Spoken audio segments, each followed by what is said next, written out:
Så er vi på vej ned i Rappadalen. Peder og jeg. Total whiteout. Eller ikke helt, men næsten. René er gået fra. Der kommer Peder. Vi skal ned og krydse Rappaelven et eller andet sted. Og så er der retning mod tilbage mod Kvikjok.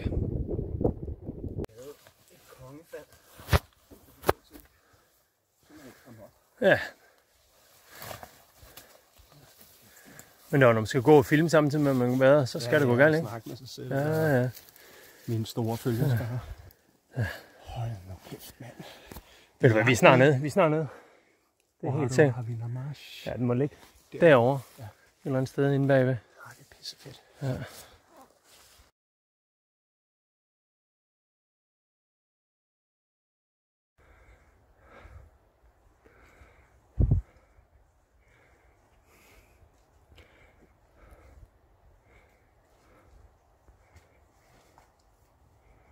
Og hvad sådan en, ham Joe han har mødt?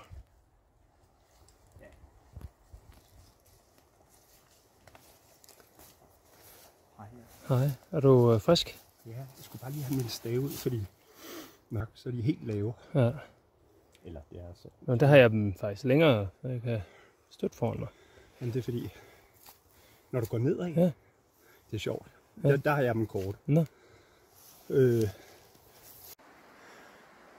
Derovre bagved. Bjerg, man kan næsten ikke se det bagved. Men det er der, og det går bare opad. Der kommer vi op fra. Selvfølgelig ikke gået ned der. Jeg har fundet en god vej ned. Her. For bunden af Namash. Og Rappadalen, eller Rappaelven, er lige på den anden side. Vi skal den der vej. Se om vi kan finde en sti om på den anden side, og et sted at placere elven. Det er så flot. Flotte farver.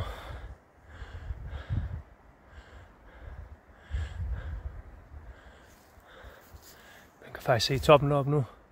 Lige ind imellem birketræerne. Og en heldig skyer, da vi kom derop, så der var ikke noget at se. Så har vi søgt ned i Rappadeltaet. Og lurer mig om solen ikke titter frem. Trænger vi også til. Jeg er fuldstændig gennemblødt.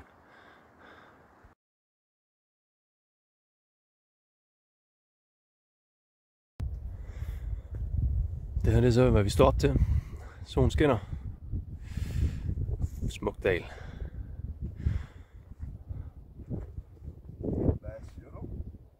Ja, siger ikke så meget.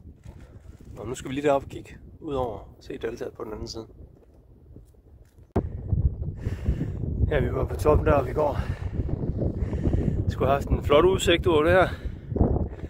Men der var totalt whiteout. Jeg kunne ikke se en døjt. Vi bevægede os ned langs ryggen. Og et sted midt på sadlen der bevægede vi os ned og ligger nu på Namash. Og så ser vi bare dalen herfra.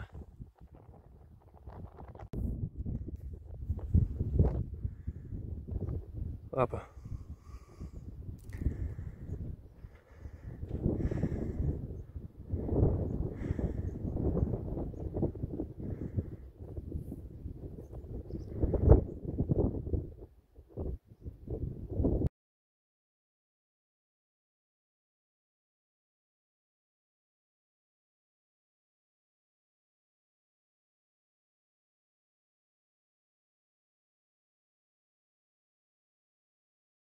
One hour later.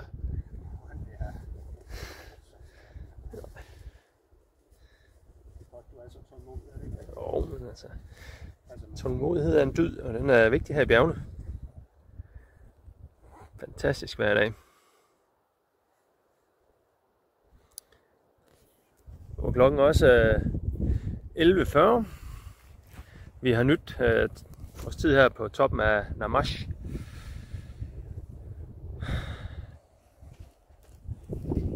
Rygsækken er klar. Front pouch. terrænet. Det venter jo bare på at blive erobret. Og jeg tænker om 10 minutter, så er vi sat afgang herfra. Det er en varm dag. Sol fra næste skyfri himmel. Så det bliver næsten befriet, at jeg skal ned i det der isvand der på et tidspunkt. På vej ned fra Nemash. Peder han kommer deroppe et eller andet sted i Vildnæsset.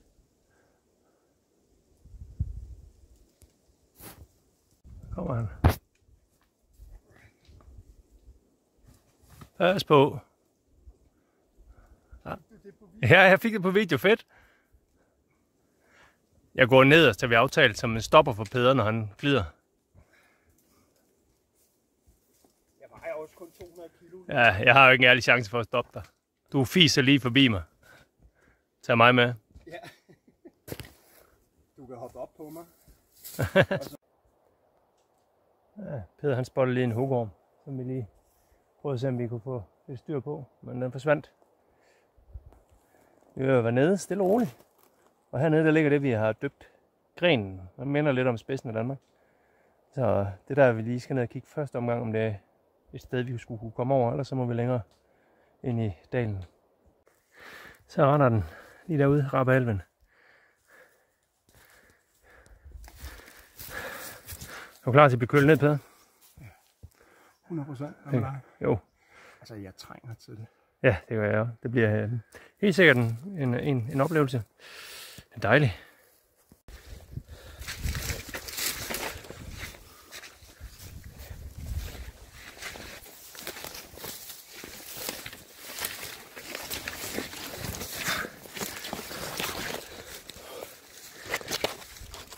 Ren jungle at komme igennem. Så er der en lille dyrevækst eller noget, vi går på her.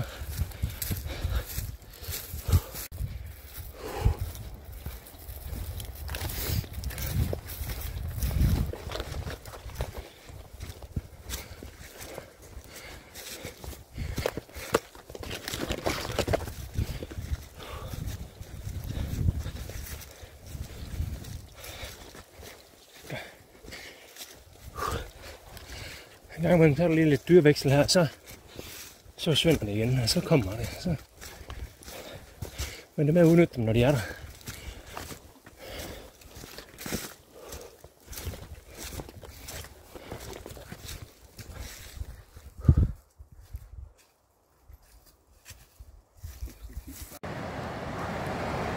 Og det var et af de steder, sådan, når vi sad på bjerget og kiggede, vi tænkte, men der er sten ude i vandet, det kan være, at man kommer over her, men der er pæn gang i den. Så jeg tænker ikke, det skal være her.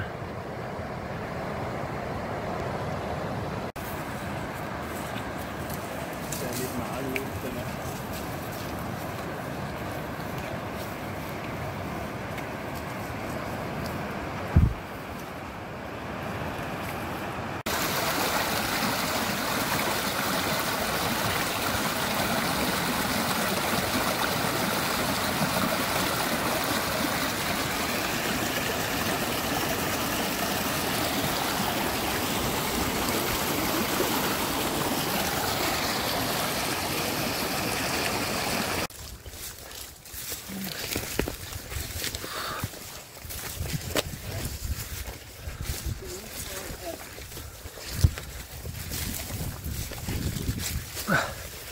Som hvad, siger du? Det er helt smart, at vi måske skal overveje at gå den vej.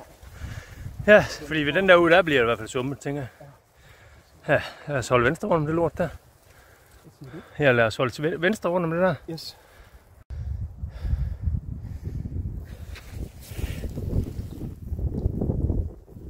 Der er lidt plukket her. Der er nogle små nogen herude.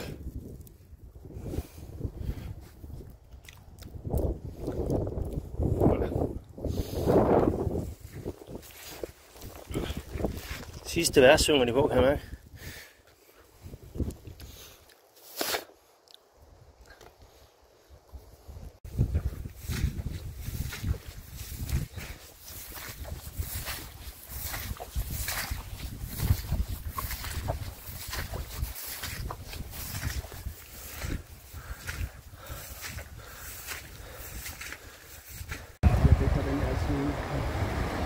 her, det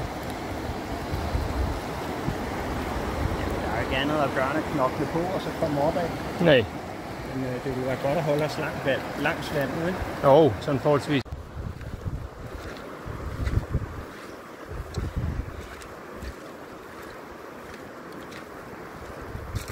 Ja, man kan godt se spor efter... Jeg ved ikke, jeg tror det er rensdyr, de her små spor.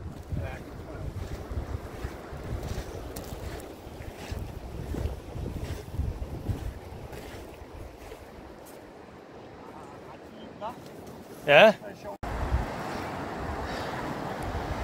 Jamen, vi er faktisk snart oppe, og vi skal ind i den dal deroppe ind til venstre. Jeg vil bare ikke kunne komme over den skide flod nu. Jeg er i gang i den.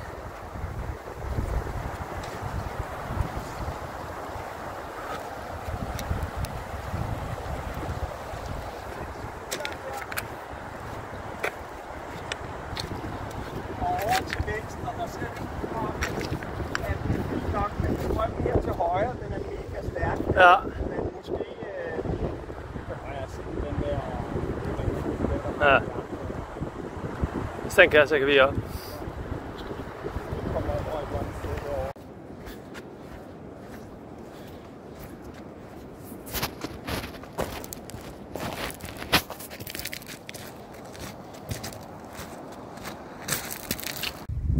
Hvis der er en el forbi. Kæmpe spor. Og fylder sådan mok ikke ret meget.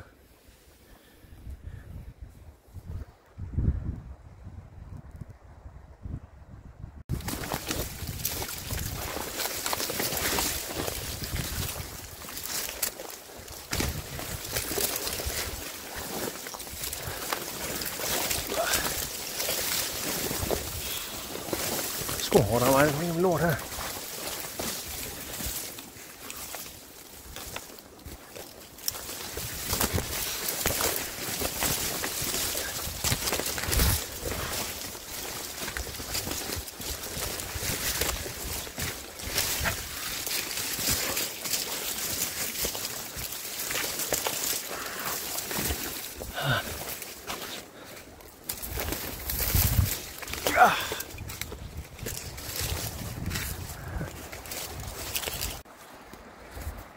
Peder lige ved at række, om vi kan komme over her.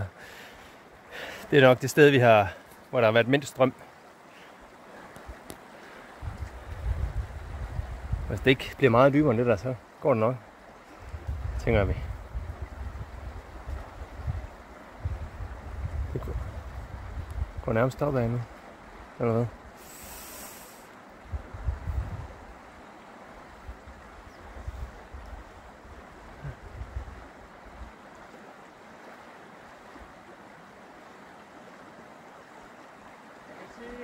Elgen har også været her. Ja.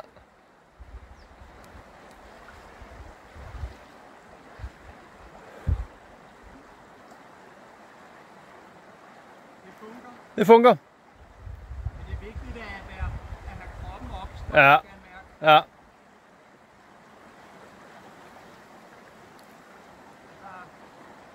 Prøv at komme tilbage. Pas på, Peder, ja?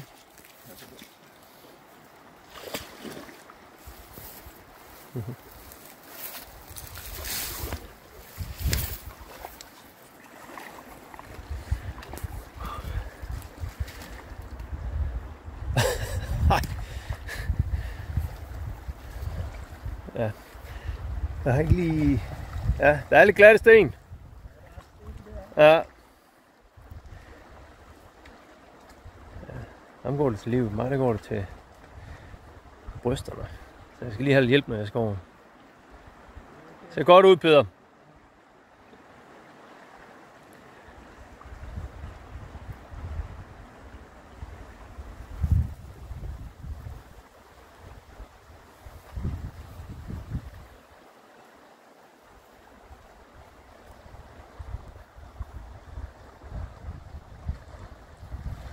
Så er han sgu i land.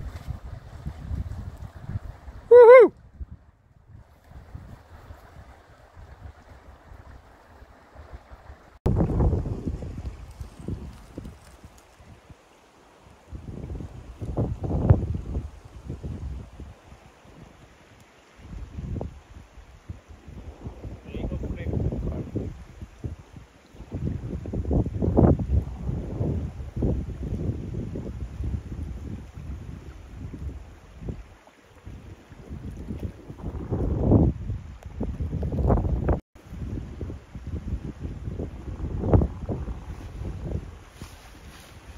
faktisk en god måde med flyde her. Hvad ligger under ladet der? Ja, det hele. Ja, for fanden. Men det der... det er fandme et heltefoto, det der, mand. 2 sekunder. Det var første vand.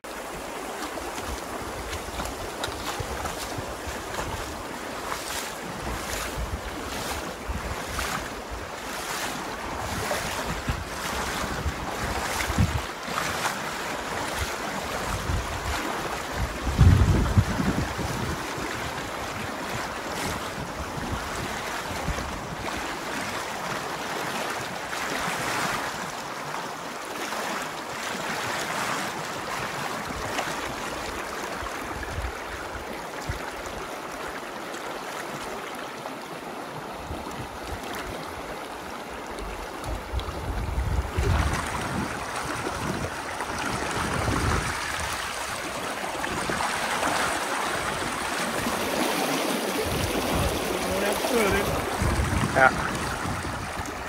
Godt arbejde.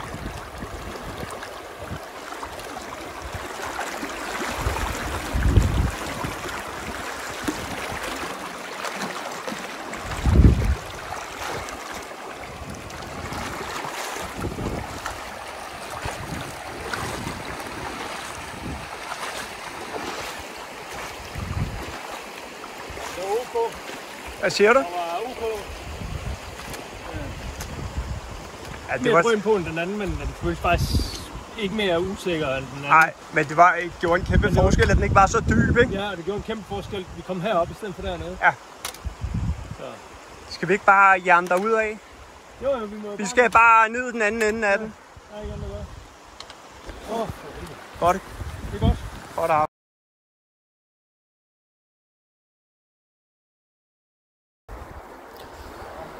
Nå, Pede. Hvad så? Er det her, hvor der er stridstrøm, eller er det derovre, hvor der står nærmest stille helt derovre? Ja. Dagen på den store vandplantage. Ja. Der er stor tørdag. Sko, der hænger til tør der. Tørstativ derovre. Og herovre har jeg lagt det meste af min sovepose blev fuldstændig, selvom den var pakket i vandtæt pose, så blev den totalt gennemblødt. Og jeg ens tøj, jamen det var selvfølgelig også gennemblødt, i og med at vi har været helt under op til flere gange.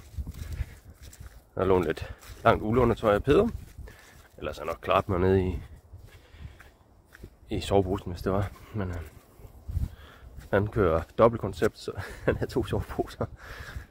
Jeg kunne låne en af ham i nat. Der ligger posen til tørring og mine bukser, soler, støvler, strømper, og klima hoodie. Ja. Og nu skal vi lige have noget vand, så vi får noget morgenmad. Jeg tager lige noget kaffe med over, så vi vil lave noget kaffe. Jamen lad mig give kaffe. Nå, men jeg har også kaffe. Rygsæk til tørre. Jeg vil se, om det virker med solopladning på harddisk, eller hvad hedder det, powerbanken. Ligner jo en flygtningelejr lige nu. Jeg har kaffe her. Okay. En rygsæk til at tørre. Det var pænt tungt det sidste år. Min t-shirt, ja, den gik også i stykker. Det var flået i stykker. Både i med at Peder, han er fat i mig, men ja, det hele. Man kan se det. Et fint hul der. Ja. Ja. Peder han er lige gået ned til floden igen. I går, der lykkedes det Peder at komme over et sted, hvor floden var rimelig dyb og god strøm. Og der betyder 35 kilo og 20 cm i højden bare rigtig meget. Jeg havde ikke en chance for at komme over der. Så vi er faktisk adskilt på hver sin side af floden. Og vi søger op langs på hver vores side for at finde et sted, jeg kan komme over. Og det lykkedes også med stor hjælp fra Peder, skal det siges. Jeg er virkelig, ja, der var vi under et par gange, men det gik fint. Men inden jeg kom ud til den store flod, der krydser jeg et par bifloder. Og på et tidspunkt, da jeg kom over på den modsatte bring, så ser jeg bare i sandet, der står help, udråbstegn. Og der begynder jeg lige at kalde, og jeg begynder at fløjte min fløjte, men får ikke rigtig noget svar. Og det er det Peder, han nu har gået ned igen og søge ned ved floden, og så prøve at kalde og pifte lidt. For det sker altså hver år, der er folk, der forsvinder heroppe. Inden vi tog op, der var der et svensk par, der var forsvundet. De er så fundet. Det kunne jo være dem, der har skrevet det ved jeg ikke. Men altså det er ikke helt unormale folk, de farer vild herinde. Eller kommer galt afsted. Men Peder han har bare lige behov for at komme ned og gøre et sidste forsøg på at råbe dem op, hvis der skulle være nogen. Jeg synes, jeg gjorde mit i går. Så nu sidder jeg her, venter på, at vores ting tørrer, og så er der i afgang. Det går vel omkring 40 minutter. Det er kl. 12. Så har vi cirka 8 timer til at komme fremad, indtil vi slår lejr igen. Og vi kommer lidt op på noget højslette nu. Satser på, at det er lidt nemmere at gå, end det vi har gået her de sidste par dage. Det har virkelig været tæt buskads og sump og mudder og små vandpassager. Og så den helt store i går. Så vil jeg sige, der var ikke helt ufarlig. Jeg tror ikke, der var nogen, der ville råde os til at gå over der, hvor vi gik over. Så ja, det var bare lige lidt tanker herfra. Så savner jeg selvfølgelig mine 3 piger derhjemme. Så men der går lige lidt, inden jeg ser jer. Jamen, lidt også fra flodpassagen i går. Min ene ekspektpind stik, den er lidt bøjet. Den anden, den forsvandt i floden. Mistede jeg simpelthen noget. Ligesom jeg her til morgen konstaterer, at jeg heller ikke havde mit ur længere. Så den tænker jeg, den har floden også taget. Eller det har floden også taget. Så ja, det er træls. Tænker altså, så kom vi helt skinnet over. Herhen igen min powerbank hængt op. Det fungerer rigtig godt. Hænger der. Og jeg kan se, den lader fint. Så det var fint, hvis vi når at få den ladet 100% op igen. Det er simpelthen så varmt i dag, så i dag der bliver outfittet. Ja, underbukser og gaiters. Og en hul t-shirt. Og Peder kører samme stil.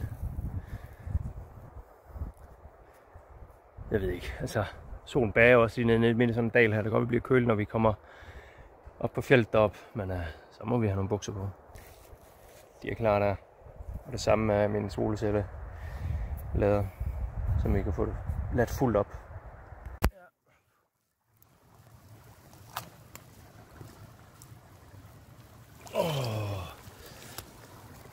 Iskoldt vand.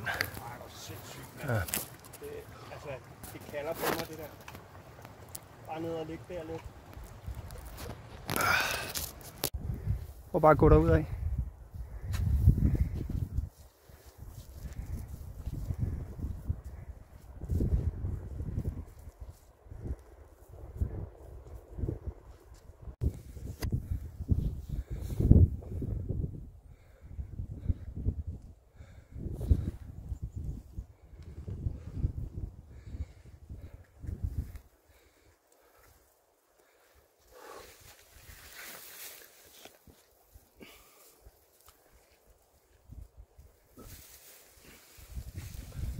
Så går vi sadlen.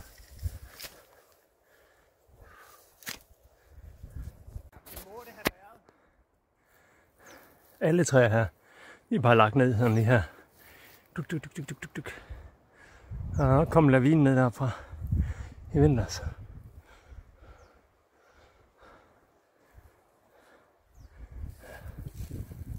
Peder han kommer derovre bagfra.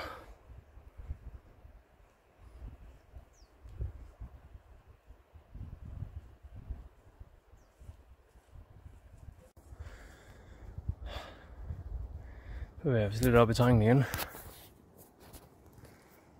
siger du, Peder? Jeg siger, at det er smukt. Det er det.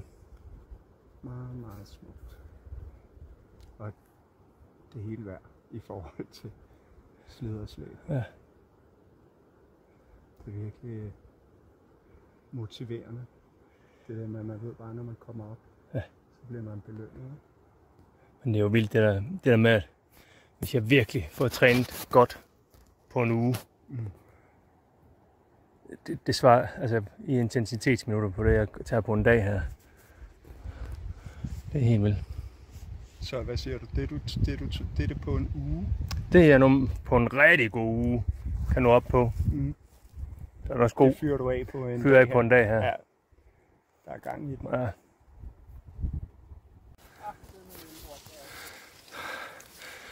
Op igennem det lort her.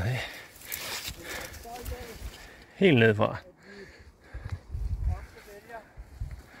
Samme vej som elgen. Ja, det er street cred, ja. Det må give os en klap på skulderen. Hold nu kæft, hvor er flugt, mand. En anden gang, så tager vi altså lige uden for det her stenskred, ikke? Hold kæft, hvor dumt, mand.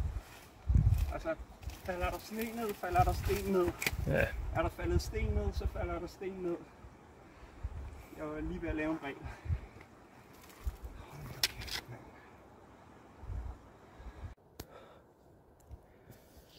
Jeg tænker lidt, jeg tror det bliver Rocky derhen igen. Jeg tænker, hvad skal vi op over der? Lige bag med mig. Eller dig? Det der med, om der er en skjult top. Ja, men det ved det. Så lige så står du der. Ja, og så er der en top mere. Men hvis vi nu lige tager bare 50 meter længere frem. Ja. Godt. Jeg kan lige se, om vi kommer hen ovenover. Nej. Nej. Det vil være rart at komme væk herfra. Det er lige lovligt eksponeret. Ja, det er det. Hvad er vinklen her? Den er rimelig.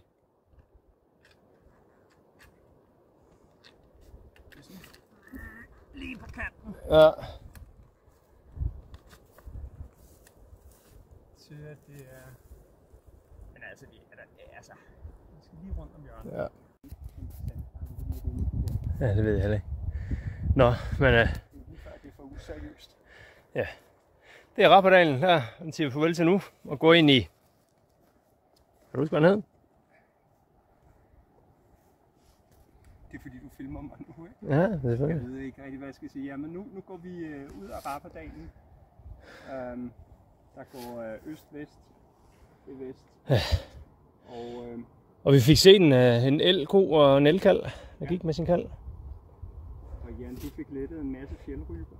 Ja, for satan. Og så drejer vi ind her. Jeg kan simpelthen ikke udtale, hvad den elk den hedder. Nej, det er, ja, det er samisk. Det er umuligt. Og det mestrer jeg bestemt ikke. Nej. Og det ser bare konge ud, for at sige det. Jeg kan allerede se, at der er jo ikke en teltpladser dernede. Og det bliver spændende at komme rundt her. Teoretisk set, så skal vi jo sådan set bare slå en blød bue den vej der, og så er vi hjemme i Kvikjok. Ja, det er vejen. Så det er, at du skal filme igen, når vi lige kommer rundt om her, så burde vi både kunne se bro og Samer landsby måske. Samer, ja, bebyggelse. Og så se i retning af Kvikjok. Ja.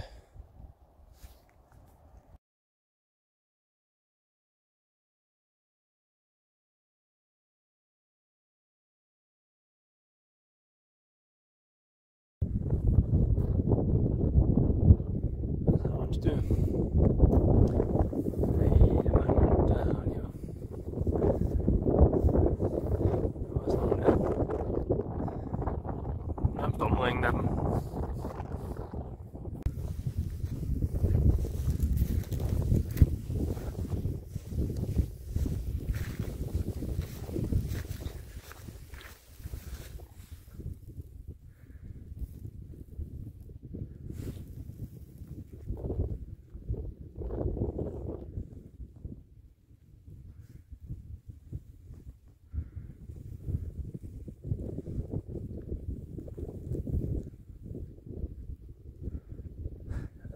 nysgerrig. Nej.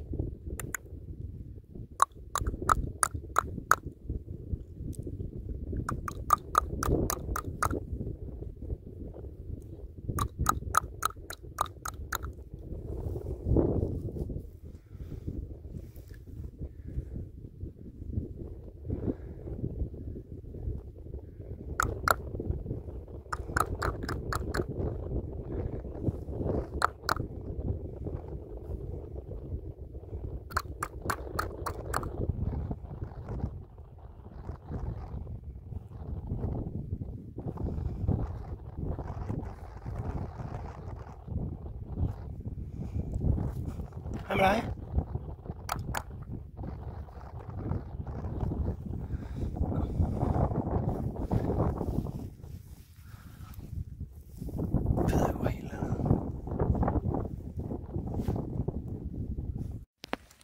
Det ved jeg ikke. Du er bedst til at vurdere, om jeg har brug for fugtighedscreme. Jeg kan ikke se mig selv. Jamen det ved jeg ikke. Har du tørre hud? Det er ikke noget. Nej, prøv at se, hvor mange piller jeg har taget med. Hold nu kæft, mand. Der er lidt blandet her. Ja. Nå, Peder han er pisse i den nat. I en zip-pose. Med sin sovepose, så lagt den derude. Ja. Jeg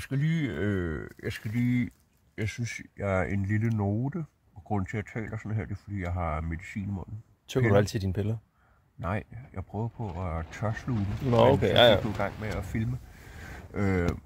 Det er 2 tidstår, det der. 2 tidstår. 2 tidstår. Sådan.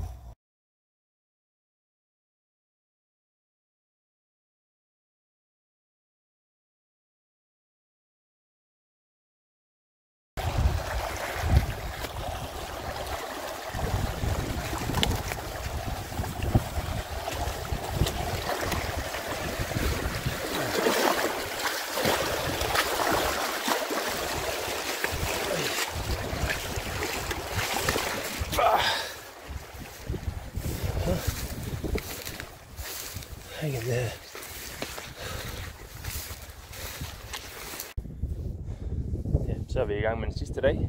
Jeg tror allerede, vi var i gang 7:15 eller sådan noget her i dag. Det var rekord jo. Men vi har også rigtig langt, vi skal gå. Og i mest af vejen, der er ikke noget. Der går bare ren buskage, kan man sige. Sådan noget her. Og det er hårdt. Så har vi haft 2 sindssygt hårde dage. Ja, 3 faktisk. 3 sindssygt hårde dage op til det her. Og i dag der bliver bare et langt stræk, før vi er tilbage ved bilen. Nå, jeg må hellere komme efter ham, Peder.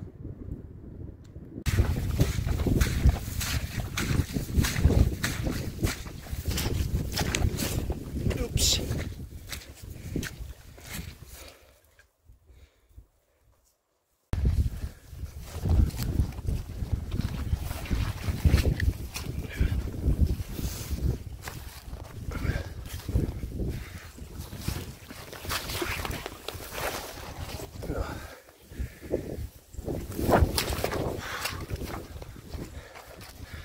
Gode vandhuller her.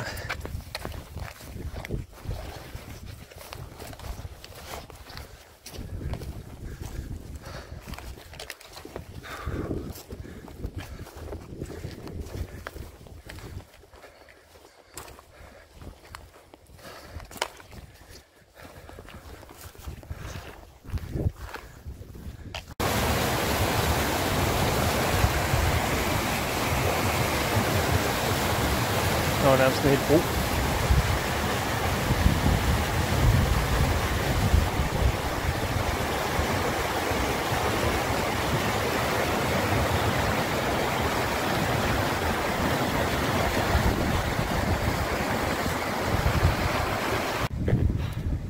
Det er alt det her, vi skal igennem. Og der er ingen stier. Det er blokterræn op og ned, op og ned. Jeg tror nok, vi tager den højere om bakken der. Vi går over til den store sø, I kan se. Der. Så skulle vi måske ramme en sti derovre, hvis vi er heldige. Over i det hul derovre.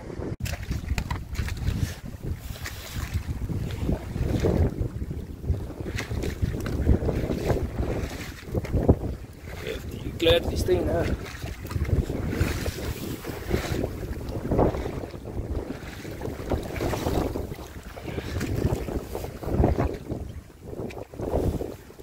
er for sigt. Så jeg sin fod her. Ups.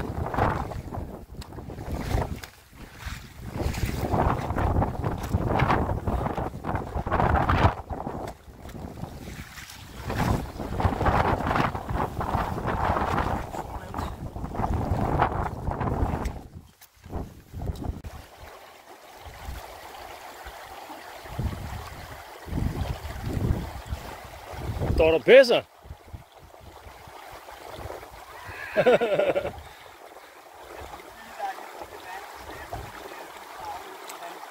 Sådan. Ja, jeg skal passe på.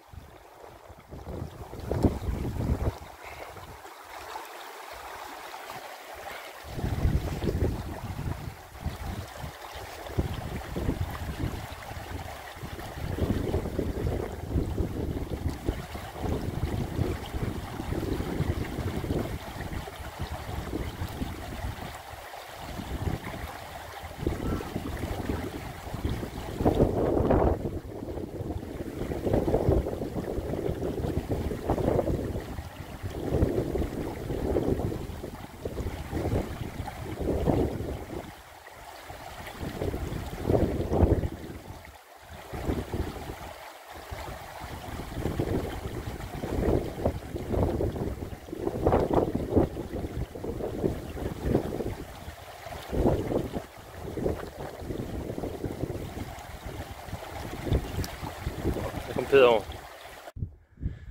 Ja, vi startede i morges. Godt ind i den dal der. Langt inde. Og på den anden side den der fald der. Bevæger sig gennem terræn. Og det er først nu vi har ramt noget der. Ja. Hvor man kan sige, her kan man. Der er en sti. Ellers har det bare været gennem terræn. Hårdt arbejde. Både fødder. Der er flere omgange. Altså generelt så har de jo været både i nogle. Står på kaffe.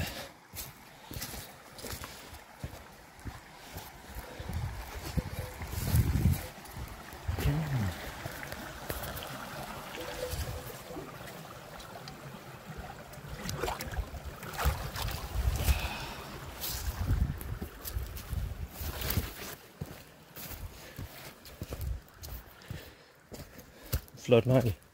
Smiler den holder endnu.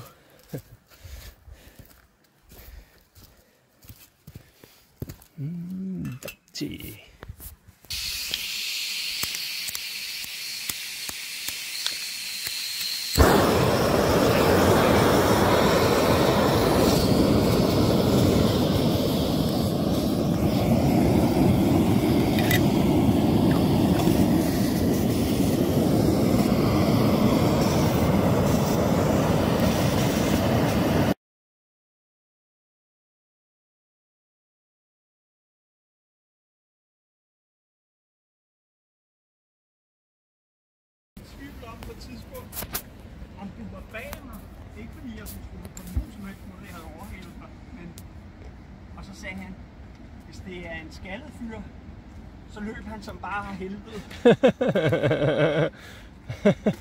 Ja, det var hårdt. Tak for turen. Selv tak. Det var hårdt, jeg havde simpelthen, og jeg kunne min venstre fod, den der, hvor støvlen er i stykker, de sidste mange kilometer, altså jeg havde simpelthen så ondt i min fod.